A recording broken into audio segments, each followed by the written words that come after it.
Hello, today we're going to take a quick look at this. This is the IceGone. It looks like just a plate, a tray almost. But underneath you've got these fins, and the manufacturers who kindly sent me this to review have said that this can help defrost your food. So you can see it's not particularly thick. Fins on the bottom, little knobbly feet. There's no side guards though, so I've got a tray here. Then we're going to put this in for a little experiment just in case the water drips off. I've got a normal plate, ice cube. Wow, straight away that's going. That's incredible. I haven't even started the timer. Let's start the timer. Okay, I wasn't expecting that. So straight away, I mean, this plate is actually quite cool to touch. So that is quite impressive. Really surprising. The ice cube is just melting away in front of me. So look at that. It's just, there's almost nothing left. Whereas on this side, we've still got a big block. I wasn't the only one impressed with this. When I ran the test again, I showed my cat Willow and she was absolutely fascinated with the disappearing ice cube.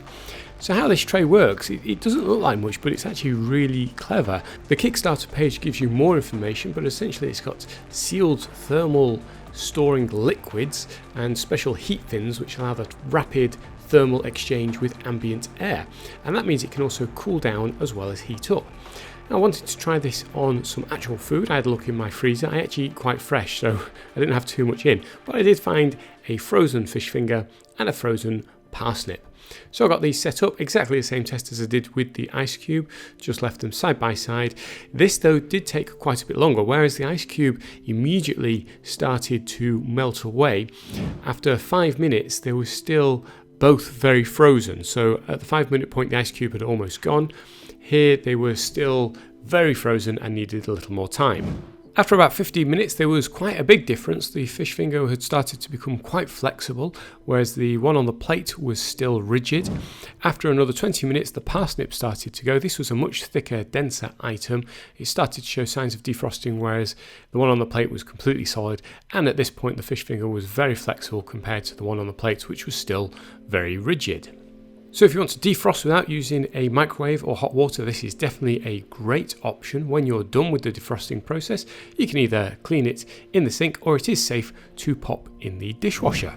This is live on Kickstarter right now, so if you want to check out further information or back it, it's available at a low-cost price to Kickstarter backers. You can also see some more examples, some more reviews. There's all sorts of information on there, so I'll put a link to that in the description below if you haven't already. Make sure you hit subscribe, give this video a thumbs up, and I'll see you on the next review.